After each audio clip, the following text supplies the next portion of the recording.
اما بعد فاعوذ باللہ من الشیطان الرجیم بسم اللہ الرحمن الرحیم فاسألوا اہل الذکر ان کنتم لا تعلمون صدق اللہ مولانا العظیم صدق رسولہ النبی الامین الکریم ونحن علی ذلک من الشاہدین والشاکرین والحمد للہ رب العالمین۔ سبھی حضرات سرکار دو عالم صلی اللہ علیہ وآلہ وسلم کی بارگاہ میں حضور صاحب پیش کریں۔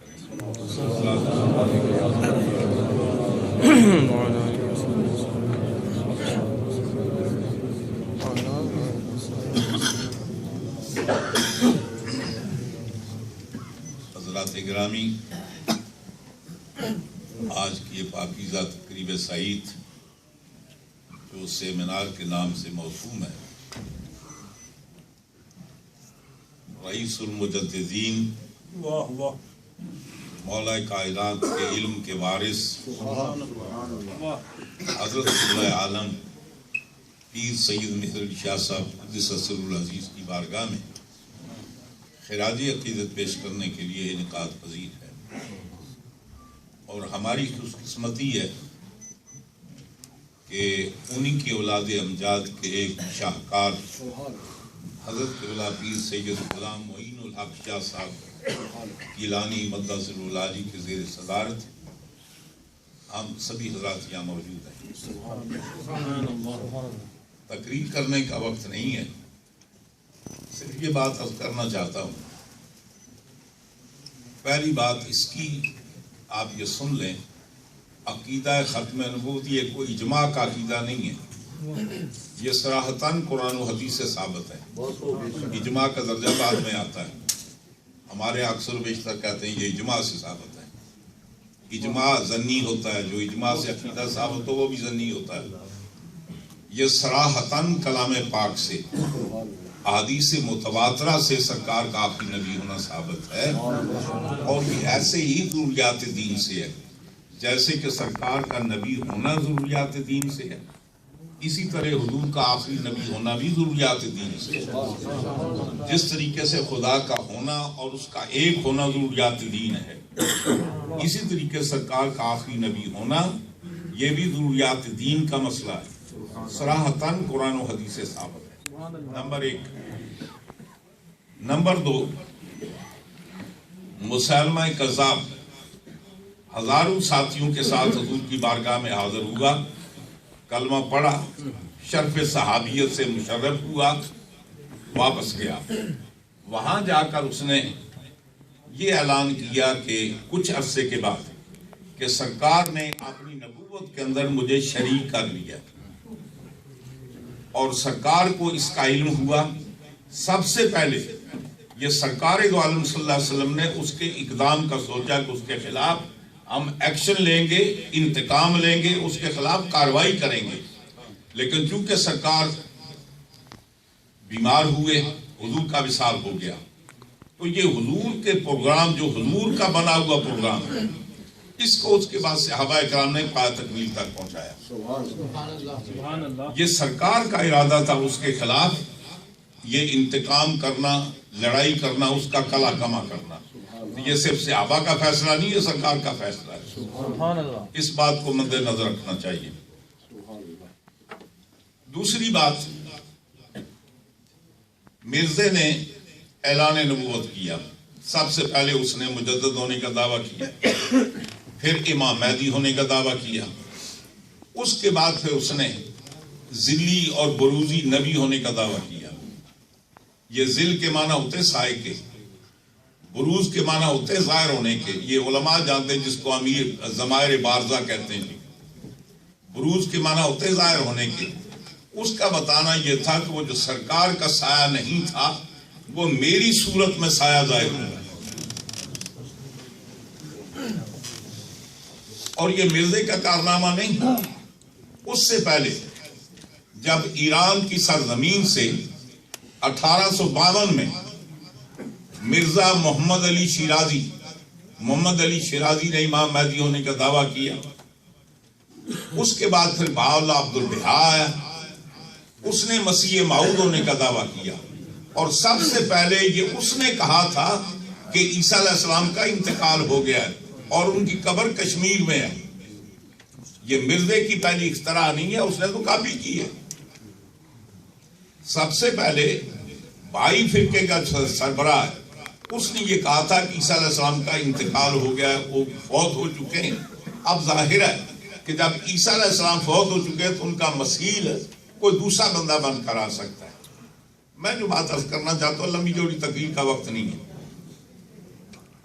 جب مرزے نے اعلان نبوت کیا، زندگی میں تقریباً 1000 سے زیادہ مناظرے جیتا، بڑے بڑے علماء نے اس کو خراج عقیدت پیش کیا، یہاں تک کہ حضرت خواجہ غلام فرید صاحب چاچڑا شریف نے بڑی اس کی تقریب کی، بڑی عزت احترام کے ساتھ اس کو خط لکھا.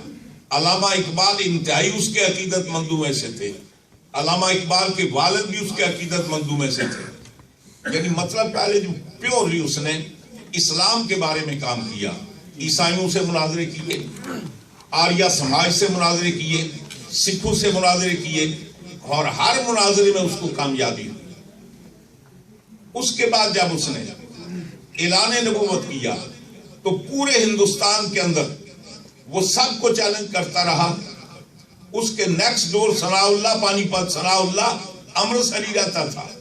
بڑے بڑے علماء حدیث موجود تھے، علماء اہل سنت موجود تھے، علماء اہل تشیع موجود تھے، لیکن کسی کو اس کے مقابلے میں آنے کی ضرورت نہ ہوئی. چنانچہ اشرف التھانوی کو یہ لکھنا پڑا کہ مرزے کا مقابلہ صرف ایک آدمی کر سکتا ہے جس کا نام میرے علی ہے.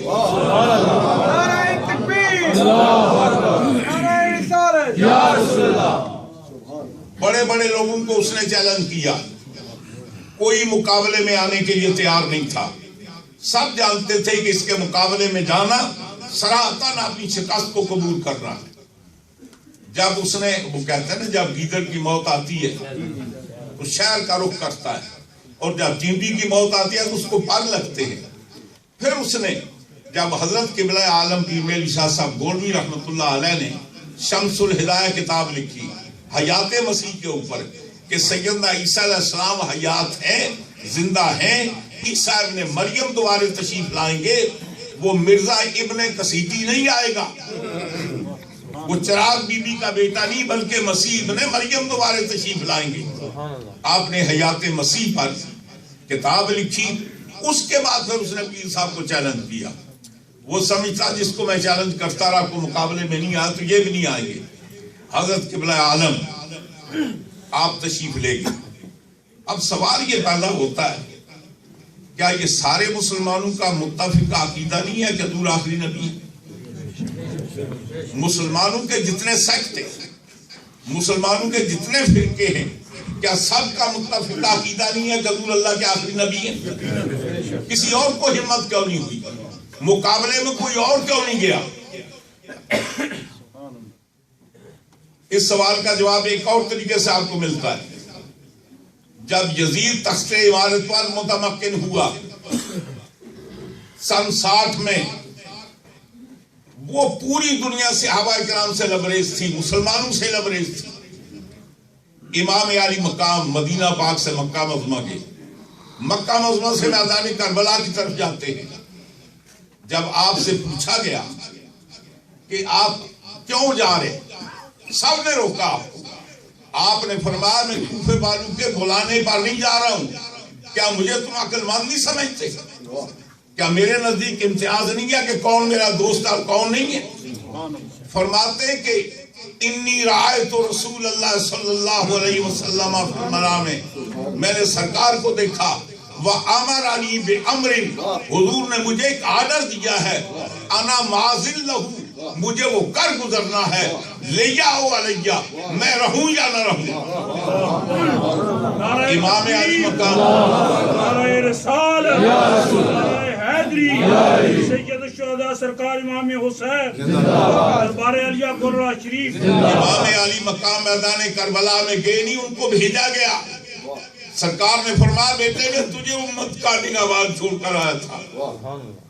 حضرت قبلہ صاحبزادہ صاحب ارشاد فرما رہے تھے کہ حضور نے دنیا سے پردہ فرمانے کے پہلے یہ بات ارشاد فرمائی تھی، اور ایک بار نہیں حجۃ الوداع کے موقع پر فرمایا، غدیر خم کے موقع پر فرمایا، پھر مدینہ میں آ کر اس کو رپیٹ کیا۔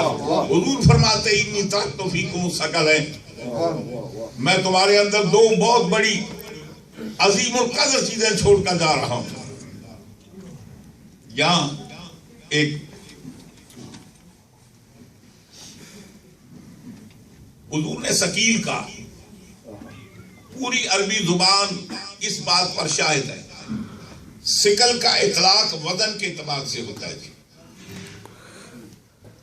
ثقیل کہتے ہیں کہ جس کا ویٹ وزن کم ہو، جو مرتبے کے لحاظ سے بڑا اس کو حلیم کہتے ہیں، جو مرتبے کے لحاظ سے چھوٹا ہو اس کو حقیر کہتے ہیں، جو وزن کے اعتبار سے زیادہ ہو اس کو ثقیل کہتے ہیں۔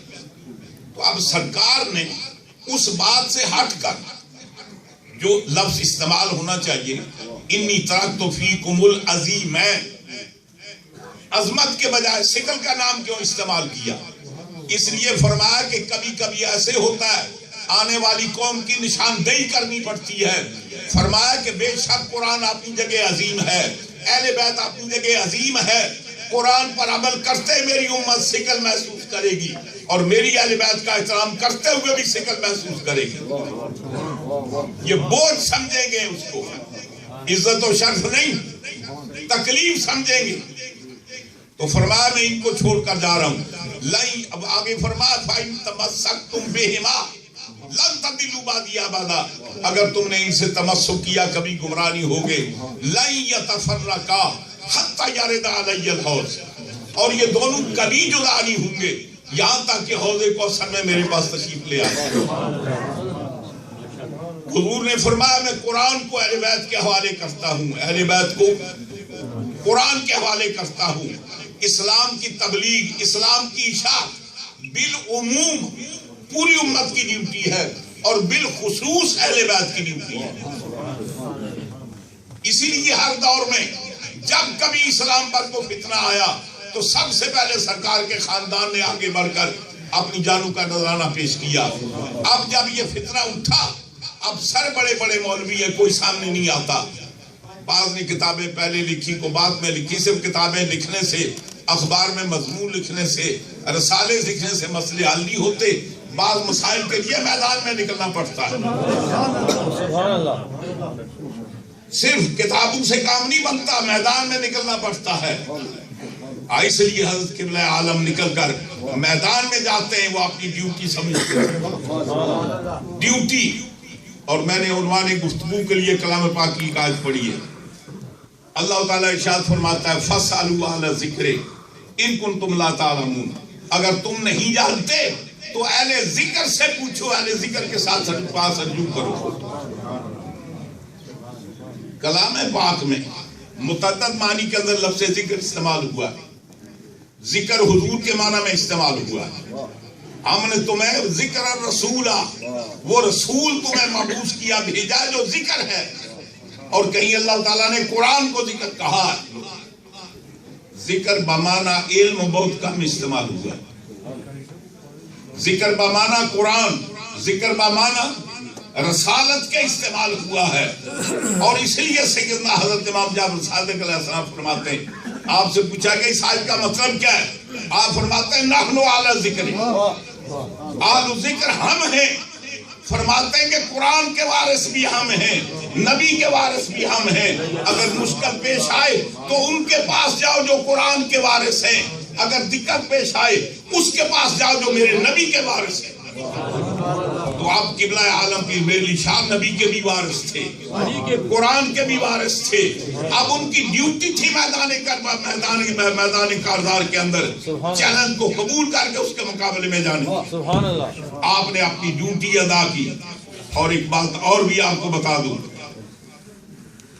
حضور ارشاد فرماتے ہیں ان اللہ یبعث لہذه الامت، اللہ تعالیٰ اس امت کے لیے علی راس کل سنۃ، علی راس مئۃ کل سنۃ، حضور فرماتے ہیں ہر 100 سال کے بعد اللہ تعالیٰ ایک ایسے شخص کو بھیجے گا یجدد لہا دینہا، جو دین کی تجدید کرے گا۔ ہر 100 سال کے بعد ایک مجدد آئے گا. علامہ جلال الدین سیوطی رحمۃ اللہ علیہ فرماتے ہیں ہر مجدد دور میں ایک سید کا مجدد ہونا ضروری ہے. ہر دور میں ایک سید کا مجدد ہونا ضروری ہے، اس لیے کہ اصل صاحب قرآن یہ ہیں، صاحب رسالت یہ ہیں، ان کی نیابت میں کام ہو سکتا ہے، اصل یہ ہیں. اور چنانچہ شیخ اکبر سبی حضرات فرماتے ہیں کہ ہر دور میں جس کو کتب کہتے ہیں، ہر دور میں جس کو کتب مدار کہتے ہیں، وہ صرف خاتون جنت کی اولاد سے فرماتے ہیں یہ ان کی ڈیوٹی ہے. حضرت قبلہ عالم کی میں، اور میں آپ کو عرض کروں کہ ویسے لوگ بہت کم جانتے ہیں حضرت قبلہ عالم کی میل شاہ صاحب گولوی رحمۃ اللہ تعالیٰ علیہ، جو اللہ تعالیٰ نے آپ کو علم سے نوازا، جو ورا اس مقام سے نوازا. آپ کے معاصرین کو چھوڑیں، کئی صدیاں پیچھے چلے جائیں، میرے علی کا ثانی نہیں ملے گا. میں اس دور کی بات نہیں کر رہا، کئی صدیاں پیچھے چلے جائیں، کئی صدیوں تک پیچھے چلے جائیں، نہ علم میں ثانی ملے گا، نہ ورع و تقوی میں ثانی ملے گا. وہ ایک نابغہ روزگار شخصیت تھے. اور پھر بات یہ ہے کہ یہ تقسیم ان کے گھر کی ہے. یہ جو ان کو منصب ملا، علم ملا، یہ بھی اپنے گھر سے، ولایت ملی یہ بھی اپنے گھر سے. اس لیے میرے آقا ارشاد فرماتے ہیں انا مدینہ العلم و علی الباب ہوا من اراد العلم فلیات الباب. فرماتے ہیں کہ میں علم کا شہر ہوں، علی اس کا دروازہ ہے، جس کو علم حاصل کرنا دروازے سے آ. اور بہت ساری باتیں حضرت مجدد فسانی رحمۃ اللہ نے بہت کچھ لکھا، شاہ غلام علی صاحب نے بہت کچھ لکھا، مرزا مدر جانی جانا نے بہت کچھ لکھا، حضرت قاضی ثناء اللہ پانی پتی نے تفسیر مدنی کے اندر متعدد مقامات پر بہت کچھ لکھا. میں ایک بات عرض کرنا چاہتا ہوں، قاضی ثناء اللہ پانی پتی رحمۃ اللہ علیہ فرماتے ہیں کہ اللہ تعالیٰ کلام پاک میں ارشاد فرماتا ہے افمن کان علی بینۃ من ربہ. یہ کافروں کے مقابلے میں اللہ تعالیٰ فرماتا تم حق پر ہو، یا وہ حق پر ہے جس کو ہم نے اپنا بینہ دے کر بھیجا ہے. وَيَتْلُوهُ شَاهِدٌ مِّنْهُ، وہی نہیں، اس کے پیچھے پیچھے ایک آ رہا ہے. یہ یتلون تلاوت کے نہیں ہے، یتبعوہ، اس کے پیچھے پیچھے ایک آ رہا ہے. شاہد عظیم الشان گواہ، منہ اللہ کی طرف سے. فرمایا ہم نے رسول بھی بھیجا، رسول کے پیچھے گواہ بھی بھیجا، تصدیق کرنے والا بھی بھیجا. اس لیے حضور مولا کائنات فرماتے، حدیث ہے ابو داؤد شریف کی، آپ فرماتے ہیں انا صدیق الاکبر، سب سے بڑا صدیق میں ہوں. من قال بعدی فہو کذاب، جس نے میرے بعد اپنے آپ کو صدیق اکبر کہا وہ جھوٹا ہے. تو فرماتے ہیں وہ شاہد منہ. قاضی ثناء اللہ پانی پتی فرماتے ہیں شاید میں نے زمانہ یہ ہے کہ صحابہ کو بھی ولایت علی نے دی. نعرہ تکبیر، صحابہ کو بھی ولایت، نعرہ حیدری، حیدری، فرماتے ہیں کہ صحابہ کو بھی ولایت علی کے در سے ملی، صحابہ کو بھی ولایت علی نے تقسیم کی. یہ کون کہتا ہے؟ قاضی ثناء اللہ پانی پتی، تفسیر مظہری، سورہ ہود آیت نمبر 17. اگر شبہ تو گھر جا کر دیکھ لینا. فرماتے ہیں آپ کا مقام وہ ہے جو صحابہ کو ولایت تقسیم کر رہا ہے، جو امت کو ولایت تقسیم کر رہا ہے، اپنے بیٹے پر نظر نہیں ہوگی. اس لیے میں نے پہلے یہ بات کہی تھی کہ میرے علی کس کا نام ہے؟ وارث علوم علی کا نام ہے، جانشین علی کا نام ہے، جس کے پاس علی کا علم بھی ہے، علی کی روحانی قوت بھی ہے، اور سارے فیضان موجود ہیں. اور اسی لیے حضرت، اور ایک اور بات آپ کو بتاؤں، ختم کرنا چاہتا ہوں. علامہ عثمان ذہبی ابن تیمیہ کا کلاس فیلو بھی ہے اور شاگرد بھی ہے. اور حضرت ابن حجر عسقلانی رحمۃ اللہ علیہ یہ عثمان زابی کے بارے میں لکھتے ہیں کہ کانا منعرفا عن اہل البیت، یعنی عثمان زابی کون ہے؟ فرماتے ہیں وہ اہل بیت سے منحرف ہے، ناسبیت کا جناب مجسمہ ہے۔ اگر اس کو ملاحظہ کرنا ہے نا، امام حاکم کی کتاب مستدرک، اس کے نیچے عثمان زابی نے کچھ لکھا ہے۔ ایک جگہ حضور مولا کائنات کی بات آتی ہے، لکھتا ہے کہ یہ بات ضعیف ہے، وجہ کیا؟ میرا دل نہیں مانتا۔ آپ ذرا اندازہ فرمائیں کہ میرا دل نہیں مانتا، تیرا دل میں آ رہے یا قرآن و حدیث میں آ رہے؟ وہ بھی یہ بات لکھتا ہے کہ حضور مولا کائنات نے منبر کوفہ پر بھی میدان عرفات میں یہ بات ارشاد فرمائی تھی، سلونی قبل ان تفقدونی اما دون العرش، جو چاہو مجھ سے پوچھو میں تمہیں اس کا جواب دوں گا قبل اس کے کہ میں نہ رہوں۔ سلونی ما شئتم، جو چاہو مجھ سے پوچھو۔ علامہ عثمان زابی حضرت امام جعفر صادق السلام کے تذکرے میں لکھتا ہے، امت محمدیہ میں دو آدمی ہیں، ایک باپ ہے کہ جس نے یہ چیلنج کیا ہے کہ جو چاہو مجھ سے پوچھو میں تمہیں جواب دوں گا۔